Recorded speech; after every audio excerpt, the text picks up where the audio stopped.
আসসালামু আলাইকুম। আমি কামরুল হাসান, বাসা রাজশাহীতে। পড়াশোনা করেছি রাজশাহী বিশ্ববিদ্যালয়ে অর্থনীতি বিভাগ থেকে এবং এখন ইয়োগা ইনস্ট্রাক্টর হিসেবে কাজ করছি। খুব রিসেন্টলি আমি চিকিৎসা ফাউন্ডেশন কর্তৃক আয়োজিত সিএলএমপি কোর্সে যুক্ত হয়েছিলাম, certificate in clinical lifestyle medicine practice. এখানে আমার রোল নম্বর ছিল 022524 এবং আমাদের কোর্স টিচার ছিলেন ডক্টর পবিত্র কুমার শীল। এবং ডক্টর পবিত্র কুমার শীল তিনি অত্যন্ত চমৎকারভাবে আমাদের কোর্সের প্রত্যেকটা কন্টেন্ট আলোচনা করেছেন। তার কাছ থেকে অনেক কিছু শিখেছি লাইফস্টাইল নিয়ে। যেহেতু ইয়োগা ইনস্ট্রাক্টর হিসেবে কাজ করি, তো এখানে অনেক বিষয় নিয়ে আলোচনা থাকে, লাইফস্টাইলের অনেক বিষয় নিয়ে কাজ করতে হয় সবার সাথে। তো এখানকারই একটা বিষয় নিয়ে কথা বলবো আজকে, যে মন নিয়ন্ত্রণ, মাইন্ডফুলনেস, এই বিষয়টা নিয়ে।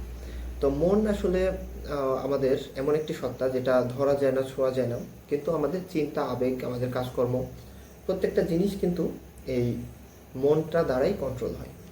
তো মন আমাদের জীবনের 90 থেকে 95% কাজ কিন্তু মনের দ্বারাই সংগঠিত হয়।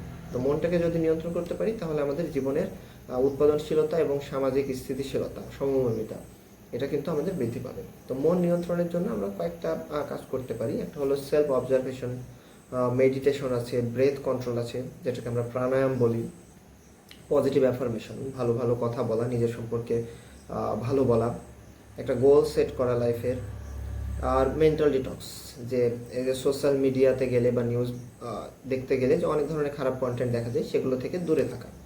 যে একজন পজিটিভ মানুষ এবং নেগেটিভ মানুষের এই পার্থক্যটাই হচ্ছে যে সমস্যা দেখলে একজন পজিটিভ মানুষ সম্ভাবনা দেখেন এবং একজন নেগেটিভ মানুষ সেটাতে অভিযোগ করেন।